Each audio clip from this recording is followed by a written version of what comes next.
The immeasurable power of a new Starbrand could tilt the cosmic scales, which means every faction wants to get a piece of it. What'll happen next? Well, let's hop into the pages of Avengers issue number 29 and find out together. So then, at the end of the previous issue, Natasha Romanoff had shown off her War Widow armor, which I continue to maintain is as sick as hell. But not actually the first time she's had an Iron Man suit. She donned one during Chip Zdarsky's Spider-Man life story, but for like a page. Black Widow is going to need all the extra power she can get her hands on right now if she wants to deal with a group of Skrull war criminals who are trying to shank her. Funny enough, it seems that they are actually on the run from the Starbrand, and once they find out that's what our heroes are after, they're more than willing to tell them where to go if it means that they're going to get burnt up too. Now, as I mentioned before, it's not just the Avengers who have come here looking for the new Starbrand. Silver Surfer, who is not as silver anymore, wants it bad, so much to the point that he's working with a bunch of Galactus's old heralds. Norrin says that Earth's mightiest heroes are punching above their pay grade here, that this is a cosmic matter, that they should stay out of it, and that the Starbrand is world-destroying levels of powerful, and Surfer refuses to watch any more worlds die. Even if that means having to kill Black Widow. Luckily it doesn't come to that because Blade, who's not been doing so hot, what with being in space where the sun is, decides to fuse together with Man-Thing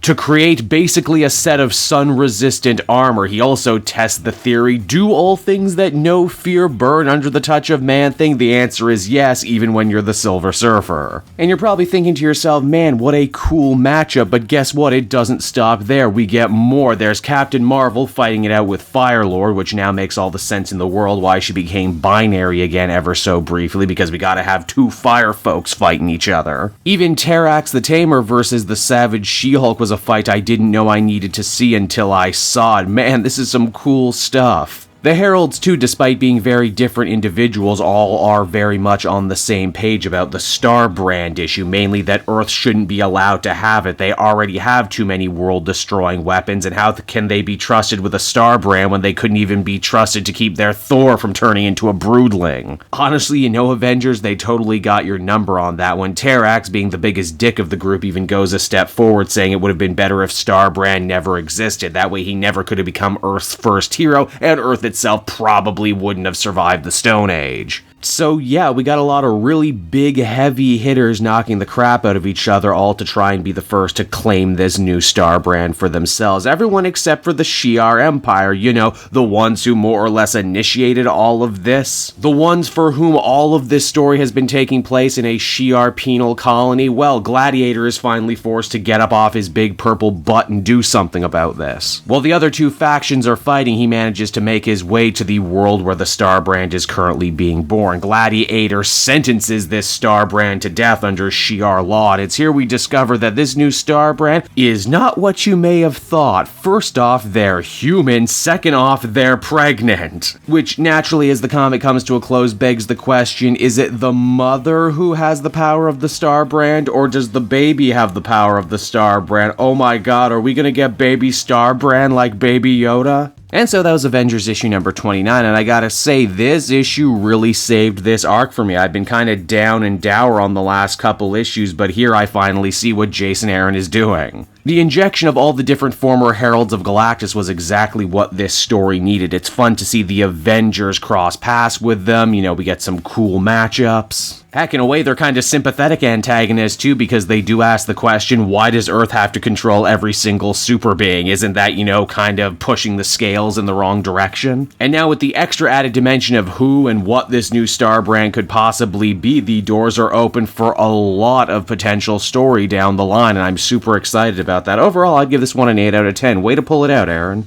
Hey there everyone, it's your old pal Cave Jewel, and if you're seeing me right now, that means you watched to the end of the video, which I am very appreciative of. It really helps drive engagement and retention and all that other good YouTube stuff. So does liking and commenting. Wink wink. If you like my content too, you should check out my Patreon page. We just redid all the tiers, so there's a ton of great rewards. You can become a patron for as little as $1 a month, and well, it would just really help me out. It's never expected, but always appreciated. So until next time everyone, I've been Cave Joel, and I will see you next time. Bye-bye.